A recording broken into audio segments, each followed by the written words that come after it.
In our world today, mental health is a big topic of conversation. Many Americans suffer from anxiety and depression on a large scale. Some cases are very minimal and handled by the individual daily, but some people suffer in hospitals due to mental health issues. However, how mentally ill does someone have to be in order to make a life-ending decision?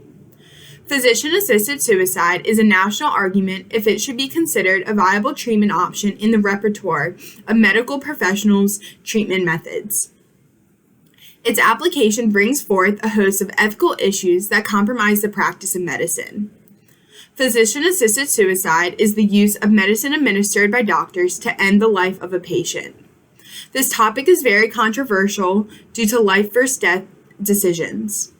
Physician-assisted suicide is a permanent solution, and it is also frightening considering there are testimonies of suicide attempt survivors regretting their decision in their final moments. Physician-assisted suicide is a separate issue from the right to withhold or withdraw life-sustaining measures or palliative sedation, reported verywellhealth.com. Physician-assisted suicide is legal in 9 states and the District of Columbia. It is legal in Hawaii, Maine, New Jersey, Oregon, Vermont, and Washington. In Montana and California, it's an option via court decision. In these states, physicians cannot be prosecuted for prescribing medications to end a life, reported CNN. PAS is problematic because mental health clouds judgment and decision-making of ill patients. Depression can affect both mental health and physical health. Depression is a common disease afflicting PAS seekers. Survey found 56 of 100 PAS seekers demonstrate depressive traits and actions. This leads to complications such as less care for the future and rash decisions based on fear. These rash decisions are responses to the patient wishing for an escape from suffering, reported Cognitive Therapy and Research from the U.S. National Library of Medicine. Patients often lose sight of the possibility of treatment, even though recovery is more and more likely given modern medicine. Depressive episodes have been linked to a concept called depressive symptomology. Students have been conducted in which 2 groups are presented the same questions independently. Those who are in the group with a medical diagnosis of depression provided answers that were less fitting to further their interests. This concept can be applied to those seeking suicide as an exit strategy. With less emphasis on future interests, the likelihood of them making a decision to end their life would increase. Depression may lead to a clouding of the mental clarity of patients. Note that some patients are going to survive their condition but do not believe life is worth living. All facts reported from the Journal of General Hospital Psychiatry. This furthers the idea that a responsible care team and proper assistance can help individuals make better calculated decisions.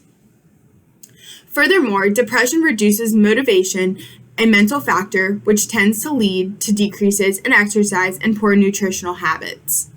So why is mental health not analyzed more extensively before PAS occurs? At this point, only 10% patients are screened with mental health evaluations before undergoing the procedure, reported psychiatryonline.org. Psychiatric evaluations are not mandatory for PAS in Washington or Oregon, the forerunners in the legalization of PAS. You may ask, why don't we enforce mental examinations for each PAS patient? This has been tried but not followed. This is the goal of the Death with Dignity Act to make sure all patients have a mental evaluation, reported deathwithdignity.org.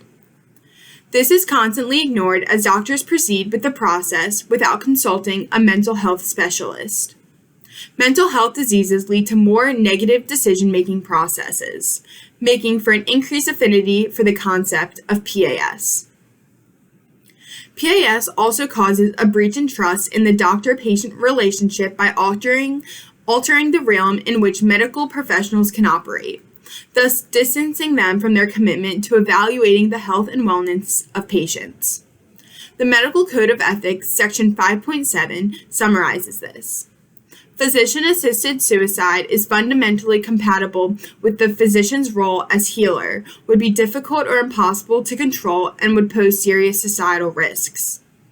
Instead of engaging in assisted suicide, physicians must aggressively respond to the needs of patients at the end of life.